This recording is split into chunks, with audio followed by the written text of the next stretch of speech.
That pop sound of a taser being fired, and the inevitable cries of pain that followed from the recruits of the Frederick Police Department's academy, marks their 8th week of training. It was just prior to Thanksgiving, and the recruits of Academy Class 59 underwent certification for both using a taser and pepper spray, which included not just testing, but also being exposed to both.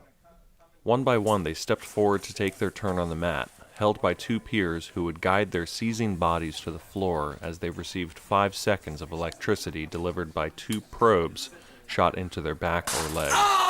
So what we try to do during the training is we try to give them different types of situations and probe placement hits, and to see how effective or ineffective they are.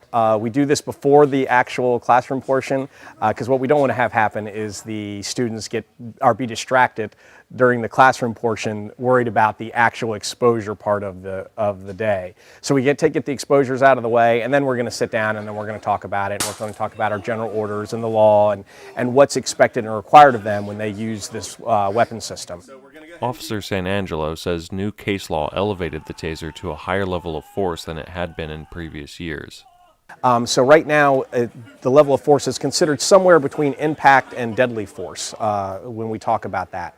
So what we teach is we limit the use of the taser to those subjects who are an active threat to the officer. Okay? So we're not going to use it on passive resistance. If somebody's just trying to run away to get away from us, we're not going to use the taser on them. What they're looking for, Sanangelo says, is neuromuscular incapacitation. That is, when the subject's muscles lock up and they can't continue to fight. The further apart the probes are when they hit, the more muscles are affected. The goal is not pain in and of itself. The goal is that neuromuscular incapacitation. The day after recruits got their turn experiencing the debilitating pain of a taser, all 5 seconds of it, they lined up outside to experience a less crippling but longer-lasting type of pain.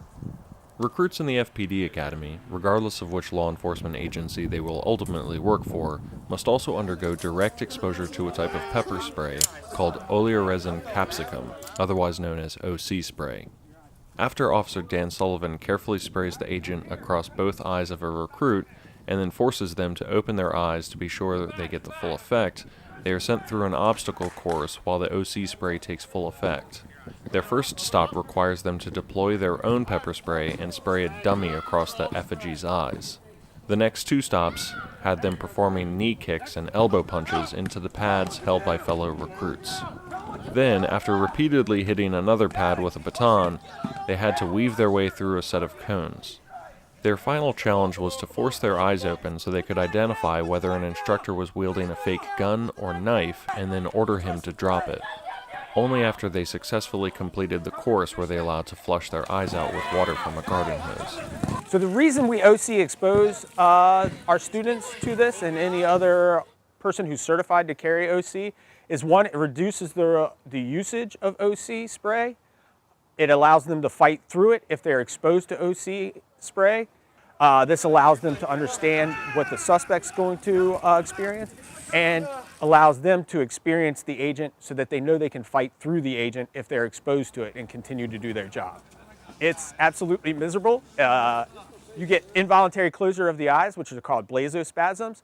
The oleum capsicum is a regular pepper that's ground down into a fine powder. That powder/crystal gets in your eyes and it cuts off your lacrimal gland, or what I call your cry gland, which is where your tear ducts are. It dries out your eyes, so it causes that instantaneous blazospasms, or the involuntary blinking of the eyes, so vision goes away immediately. The third effect caused by OC spray is to irritate the lungs, which, while not affecting the amount of oxygen one can take in, it can have the effect of inducing panic. It's unpleasant all the way around. Officers don't want to spray somebody because they don't want to be exposed to it. And the other thing is, like, I don't necessarily want to do that to somebody unless I absolutely have to, because they know how miserable it is.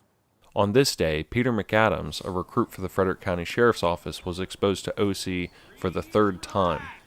He said it does not get easier with repeated exposure. It sucks no matter what. It feels like my face is on fire. It is one of the worst feelings I've ever had. Taser, I'd say, is actually a lot more painful, but the OC really like incapacitates you a long time because I'm still, you know, it's been probably a half hour and I'm still struggling to keep my eyes open.